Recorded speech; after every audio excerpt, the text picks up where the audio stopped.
নমস্কার বন্ধুরা, সুকন্যা হোম কিচেনে আপনাদেরকে সবাইকে স্বাগত।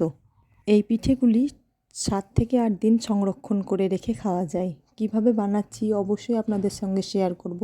আর ভালো লাগলে অবশ্যই আমার চ্যানেলটিকে আপনারা সাবস্ক্রাইব করে রাখবেন আর লাইক কমেন্ট শেয়ার করতে একদম ভুলবেন না। তো চলুন ভিডিওটি দেখতে থাকুন।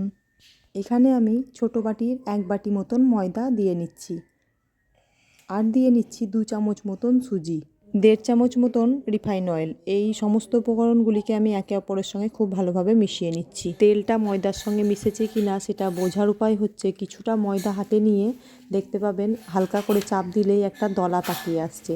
তো তখনই বুঝে নিতে হবে যে ময়দাটা খুব ভালোভাবে মেশানো আমার হয়ে গেছে।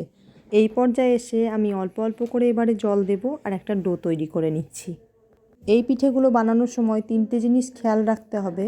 পুর যখন বানাবো পুরে যাতে কোনো জল না থাকে, আর ময়দা যখন বেলবো তখন যেন খুব পাতলা করে বেলতে হবে, আর যখন পিঠেগুলো ভাজবো তখনই ওটা লম্বা সময় নিয়ে ভেজে নিতে হবে। তো দেখুন এখানে ময়দাটা আমার একদম মাখা হয়ে গেছে। এবারে আমি এটা 15 থেকে 20 মিনিট রেখে দিচ্ছি।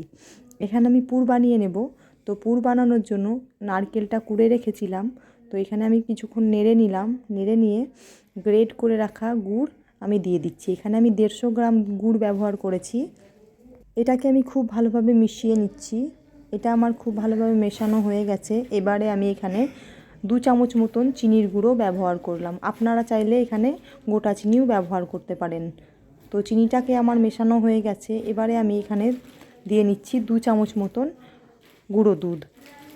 গুঁড়ো দুধ দেওয়াটা একদমই অপশনাল। তো এখানে গুঁড়ো দুধটা দিয়ে মিশিয়ে নিয়েছি খুব ভালোভাবে, আর গোটা 3টে গোটা এলাচের দানা আমি ফাটিয়ে দিয়ে নিয়েছি।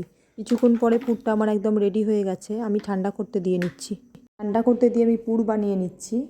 আর এখানে এবার ময়দাটা 20 মিনিট পর ফিরে এসে দেখুন ময়দাটা কতটা নরম হয়েছে, খুব সুন্দর হয়েছে। এবারে আমি প্রথমে লই করে নিচ্ছি, একটা একটা করে লেচি কেটে নিচ্ছি। রুটির মতন করে লেচিগুলোকে কেটে নিচ্ছি প্রথমে, তারপরে দুটো হাতের তালু দিয়ে গোল করে নিচ্ছি।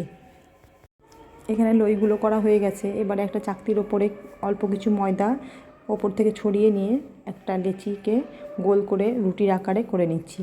একদম খুব পাতলা বেলতে হবে। দিয়ে পুর দিয়ে ওপর থেকে একটু পুর দিয়ে নিলাম, দিয়ে উল্টে দিচ্ছি। উল্টে দিয়ে আমি একটা চাকুর সাহায্যে এটাকে কেটে নেব। তো আগেই প্রথমে মুখটা বন্ধ করে নিচ্ছি। তো দুটো হাতে চিপে চিপে মুখটা বন্ধ করে নিয়ে একটা ছুরি দিয়ে আমি খুব সুন্দরভাবে কেটে নিচ্ছি। তো দেখুন কতটা সুন্দর হয়েছে। এভাবে আমি বাকি পিঠেগুলোকে এভাবেই কেটে নিচ্ছি। দেখুন আপনাদেরকে আরেকটা পিঠে বানিয়ে দেখিয়ে দিচ্ছি কেমন করে আমি এটাকে কেটে নিচ্ছি। এভাবেও আপনারা একবার বাড়িতে বানাতে পারেন, আপনাদেরও ভালো হবে। তো দেখুন এভাবে আমি বাকি পিঠেগুলো তৈরি করে নিচ্ছি। এখানে পিঠেগুলো আমার বানানো হয়ে গেছে। এবারে আমি এখানে রিফাইন অয়েল দিয়ে নিচ্ছি। খুব ভালোভাবে তেলটাকে আমি গরম করে নিচ্ছি। গরম করে নিয়ে গ্যাসের ফ্লেমটা একদম লোতে রেখে দিয়েছি। দিয়ে পিঠেগুলোকে আমি ভেজে নিচ্ছি।